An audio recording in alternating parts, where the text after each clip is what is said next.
Good day, everyone, and thank you for joining us today. This webinar series, The Ecosystem of Academic Publishing, is brought to you by IES Research, a team that provides research publication with an engaging voice through the adaptation of the IES storyboard of Big Why, Why, and What. We design visuals and animations to support your research findings, maximize the understanding of the discoveries, and share your story globally to improve research visibility and increase scholarly engagement. My name is Iris Xu, and I'm your host for the day. This is the last section of the webinar series, and with us today is Casey Tan from IES Research.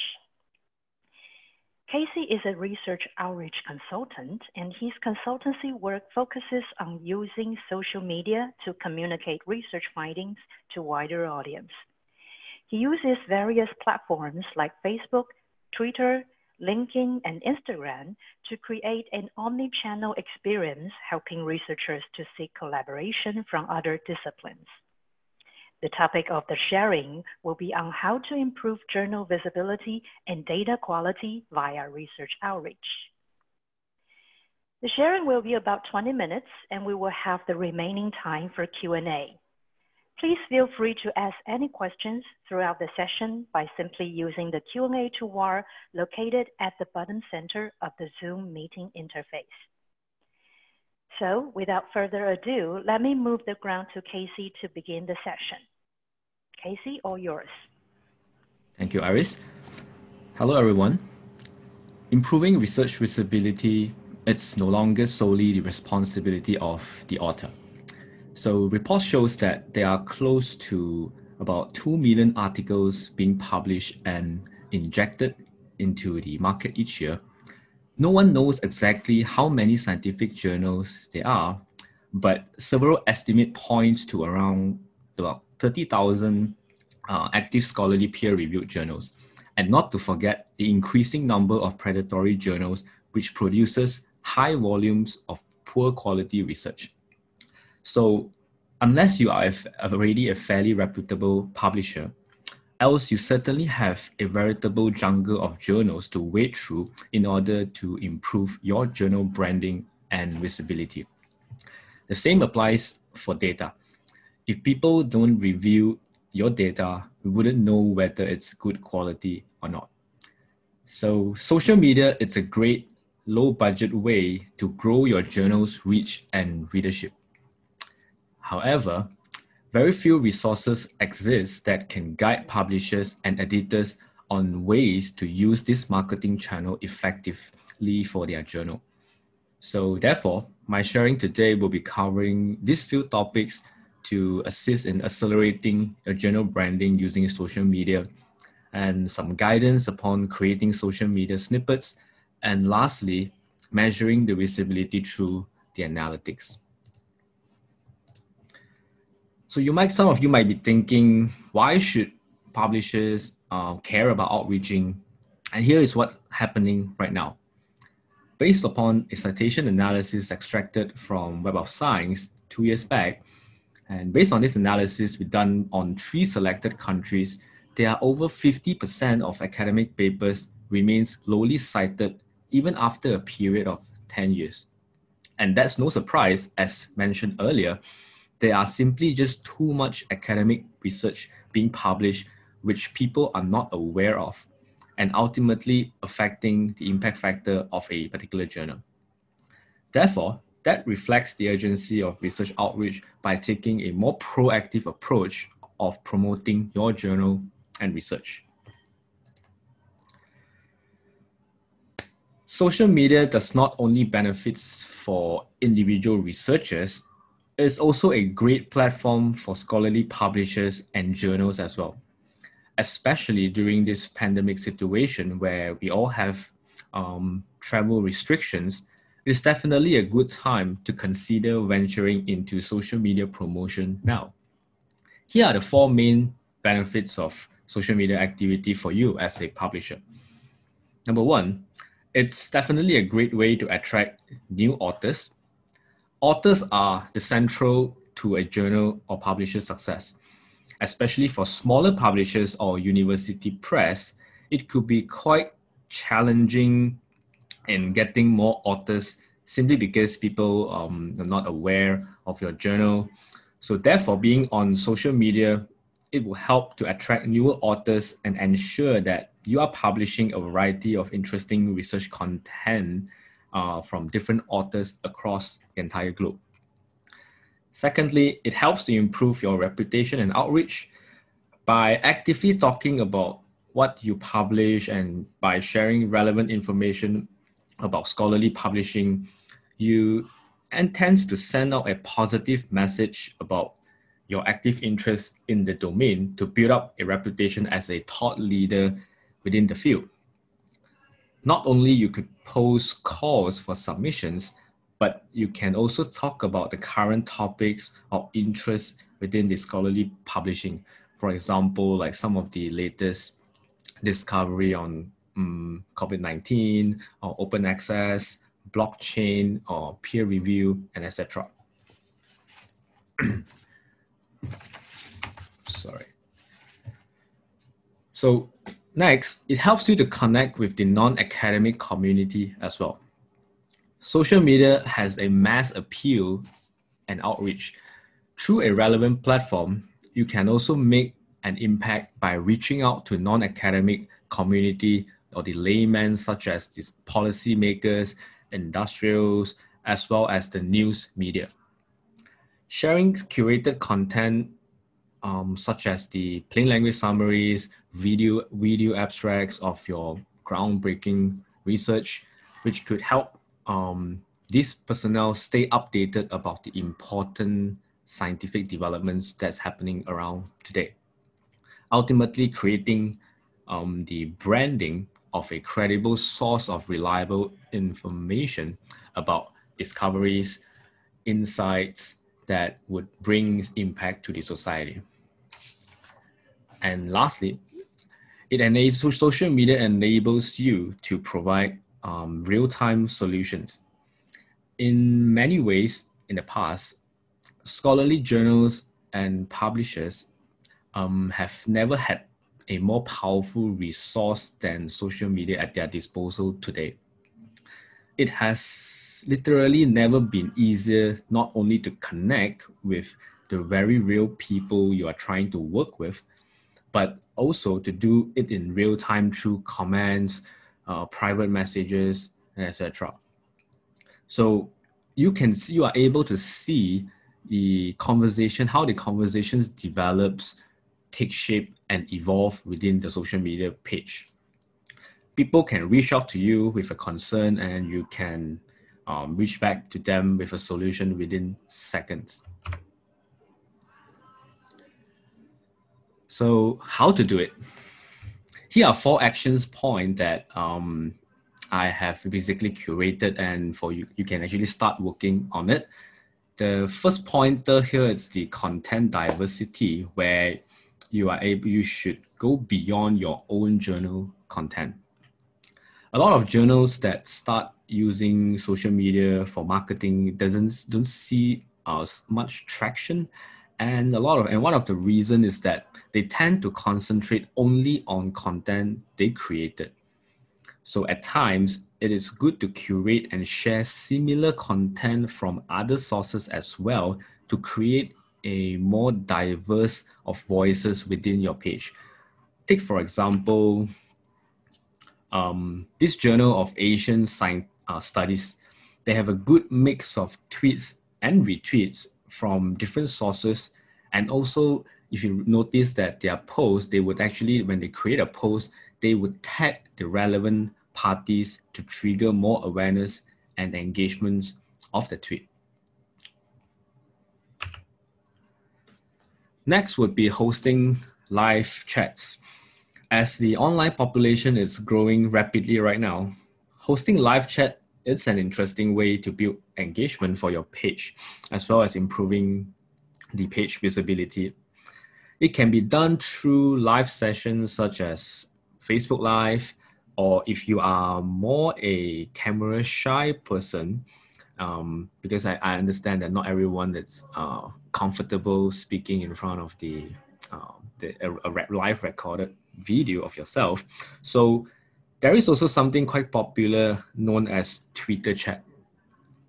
What is Twitter chat? A Twitter chat is where a group of users, they meet at a predetermined time to discuss on certain topics using the designated hashtag. If you look at the example here from BMJ leader, they actually created a hashtag BMJ leader chat. So there will be a moderator posting questions and inserting the designated hashtag and prompt responses from participants. So people that responds to that particular topic would utilizes the same hashtag, and usually such a conversation, such a chat would last typically within 1 hour. Let's say we set a time 3 p.m. to 4 p.m. and I'll be posting up a question, then we tag relevant parties would be able to share their experience. So in other words, it's like a virtual forum or business networking event without any dress code or without the need to see or talk to anyone literally, but by just simply typing with your keyboard and engage with people, new people with similar interests. So hosting a Twitter chat is definitely an interesting way to build engagement on your account and improve your visibility. Next one there will be what you can work on is the engaging in community groups. So community groups are common features on Facebook and LinkedIn. So imagine this as an online hangout places for people with similar interests. Find groups by searching the relevant keywords to your journal within the search box. Let's say, for example, this particular group is on hematology, which has over 50,000 members. So this group would definitely be great for the journal on the right side, the International Journal of Hematology and Blood Disorder, to actually join in to participate and engage to share some content within this particular group, because we know that this is a very niche group where all these members who join are basically your target audiences. Lastly, apart from reaching out organically, you may also utilize the ads function within the selected platform to be able to maximize your reach to targeted communities. For example, on Facebook, it's common news that Facebook generally reduces organic reach for every single business page, simply because their main revenue relies heavily on advertising. So in layman, they want to earn our money, right? So what it means is that whenever you post something on Facebook page, only a small percentage of people who follow your page will be able to see it. So if you have an important post that you want more people to see it, you should consider creating an ad instead.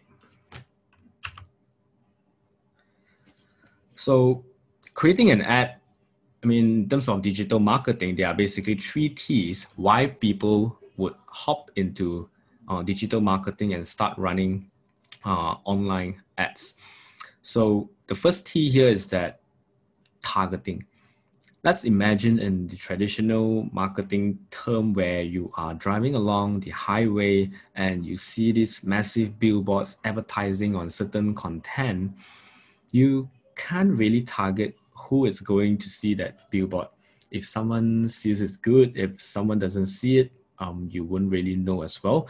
But with digital marketing, you can precisely target exactly who do you want seeing your content. So back to the example on Facebook, you can target exactly who do you want, what are the interests. You can target your audience by country, you can choose the demographic, you can choose psychographic, which you can never do it in traditional marketing. The second T, not only you could target, but you can also track exactly where your audiences comes from. So traditionally, we know that we spend half of our marketing budget, which is wasted, But the question is, we do not know which half is wasted. So with digital, you can track and monitor your ad spending, which finding out which ad is working, which is not. Extremely useful information for planning out marketing strategies in order to achieve the best results at lowest cost possible. And number 3, which is the last T, that is tweaking. Think about back then when you attend, publishers would do attend conferences as well to showcase your branding, or you have your own, you printed out your banner backdrop. And suddenly you felt that some of your messages or the branding that it's not right, and you feel like tweaking it. What do you have to do? You have to reprint, you have to your slides, you have to bear the cost of attending another conference again. But with digital, if there is any ad or content or landing page that you dislike, you can just change it immediately. You can run multiple content, different styles to test out, to compare which one working, which is not.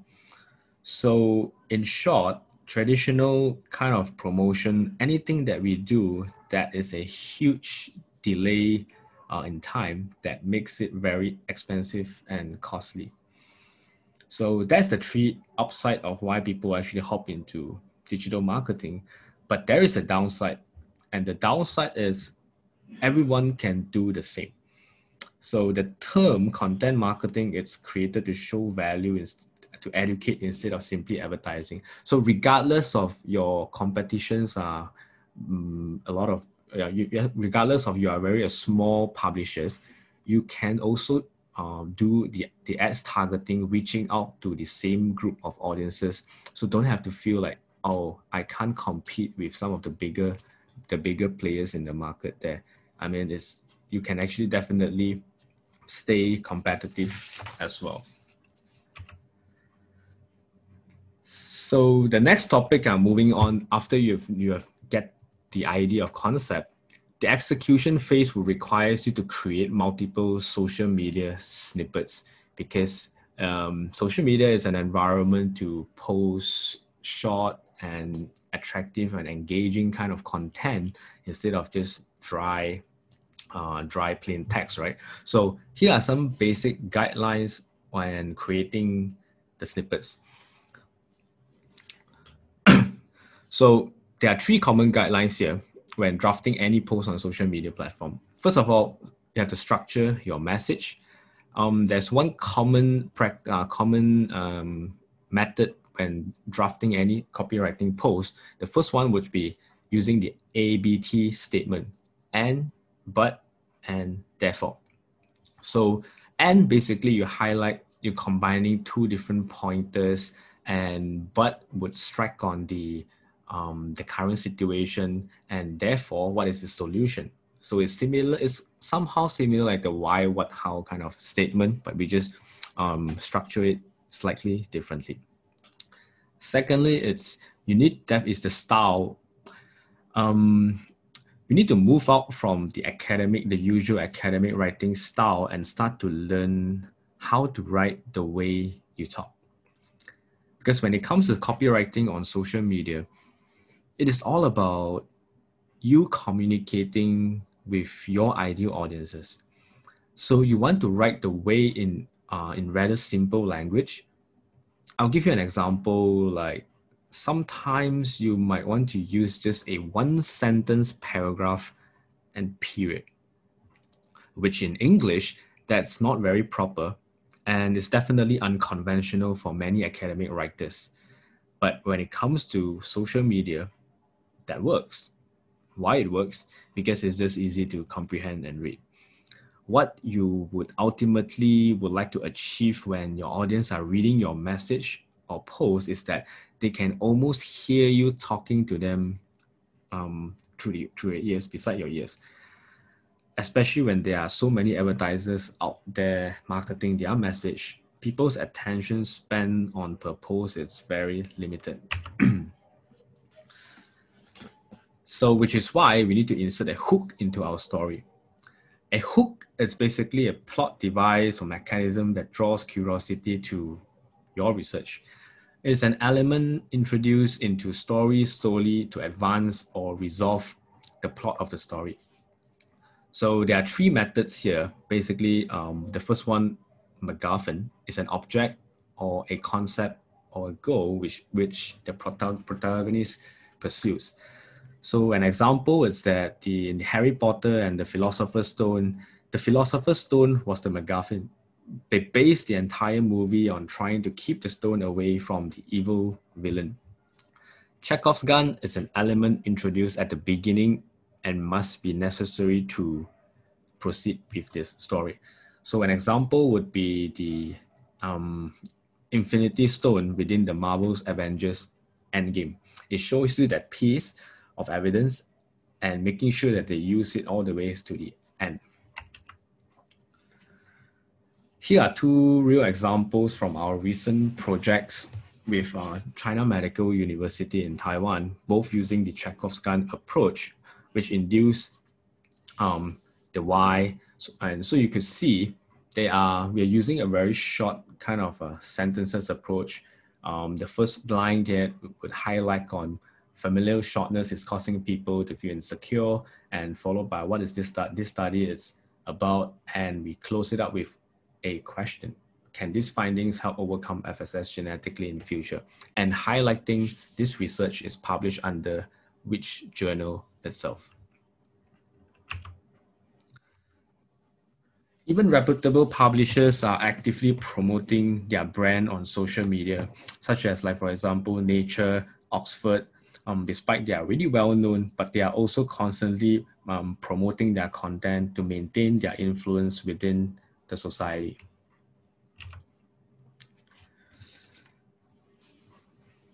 So to measure the analytics, every social media platform has its own analytics. Here is an example of Facebook analytics.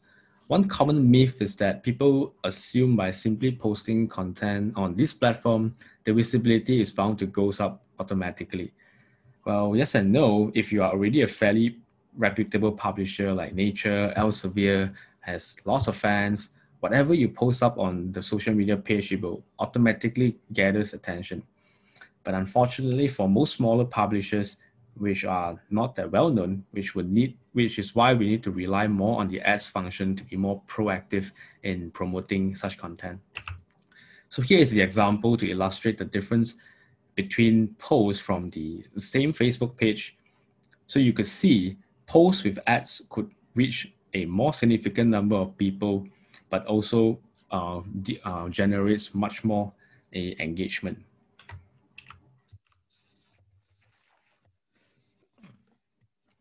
So after we run a few ads, now it's time to measure the performance to identify which ad is working, which ad is not.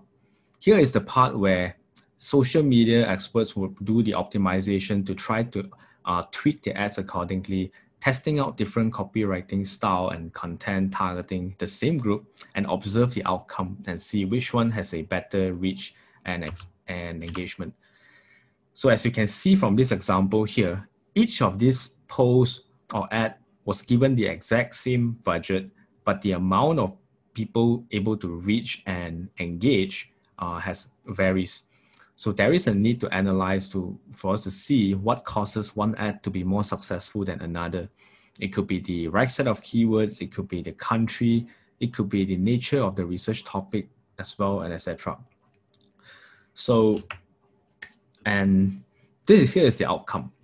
It is proven that continuous promotion on social media channels would definitely increase the visibility of the research, as there's one study done by PLOS that such approach will increase the download of full text by over 20%.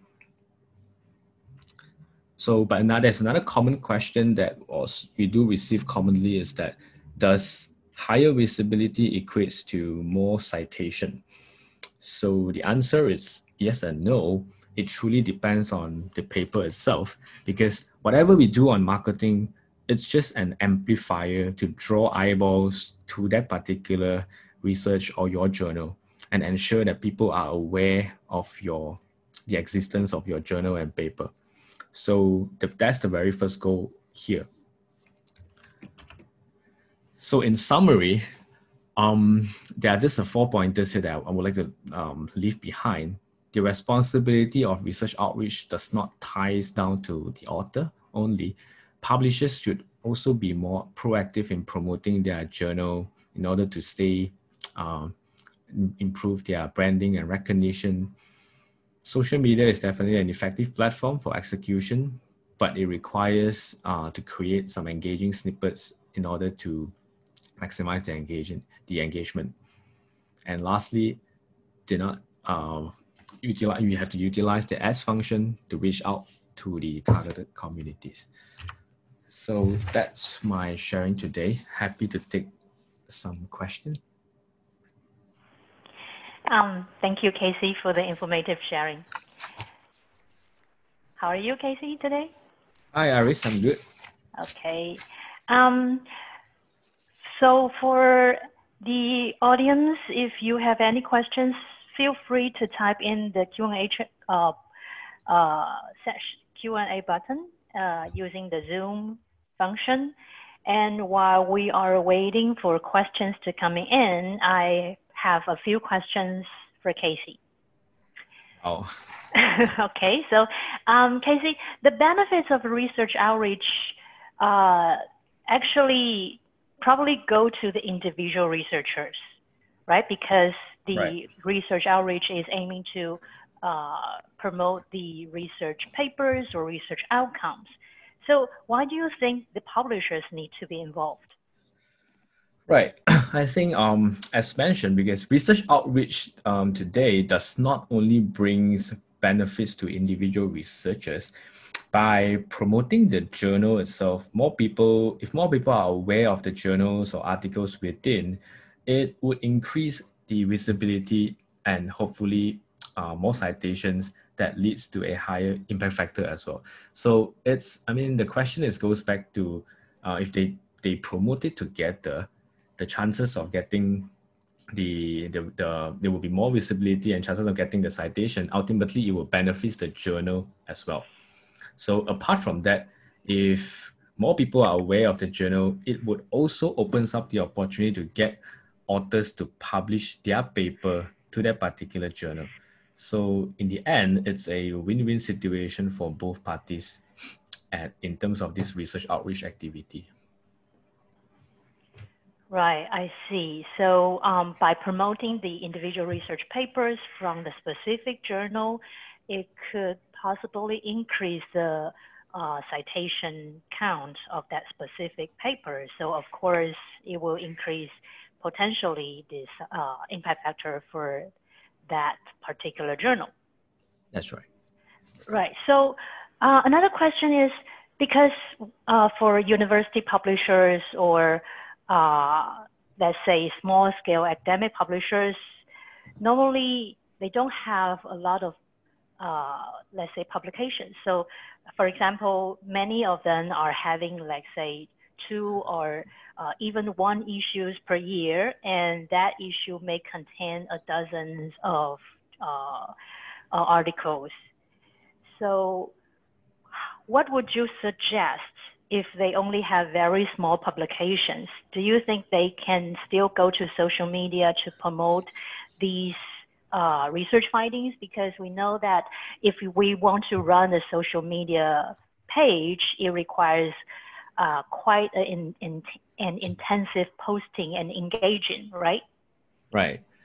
So I think certainly they should, because one of the reasons is that, as I did highlight at one point, is that you do not necessarily need to post your own content only, because in the environment of social media, the objective is to create a branding to be a thought leader within that particular field, right? So let's say if you are a journal of material science, for example, you does not have to post publications or content related to those publications within your journal. You can also share any latest news or updates related to the material science society. You can even some of the happenings or events that's happening, anything that related to material science, you can actually curate it and share it on your particular page. And that would actually creates you're ultimately creating a source that anyone would wants to have any latest update on material science, they could actually visit your page. So in other words, it's not just solely focusing on promoting your own content, but also the branding. So by doing so, you could also attract any authors because you are like a thought leader of material science, right? So authors that wish to publish on material science, eventually they will look for, oh, this publisher is an expert and he shares a lot of valuable information about this particular area. So that is how you start off by creating just a brand name and not just your posting on publication. So yep, so my thought is that they should go forward for it. Right. One last question due to the interest of time. So still, the question is for the small publishers and societies. So we know that to run the business is actually quite struggling because most of the publications from the small society are actually subsidized by the universities or the funding outside. So research outreach will incur costs. And what's your recommendation for the business model to recover these costs and help the publishers to be more profitable? Actually, as far as I know, in the US and Europe, the research grant does include the activities of research outreach as well. So even in our region, a lot of funders required research to create research impact. So that means that researchers the authors, they could actually allocate part of some of their research fund to promote the work in order to create impact. So one business model that I think publishers could try to explore is to charge back a small fee of outreaching to the authors itself in order to execute this. So I mean, out of it, they might gain a small profit out of it, but ultimately the cost they could bear the cost. I mean, they can work out with the authors to bear the fee together. I see. Thank you, Casey. So due to the interest of time, we don't have much time left for the question and answers, but should you have any more questions or do you have extra questions after the session, please feel free to email to us and we're happy to answer that for you. The recordings of these sessions will be shared to all of you, and we will issue e-certificate for those who attended all 6 sections of the webinar. So we will send follow-up emails to you, and if you need the e-certificate, please follow the instructions we provided. Again, thank you very much for your time and participation, and hopefully we will see you in our future webinars. Have a good day and please stay safe. Thank you, everyone. Goodbye. Thank you. Goodbye.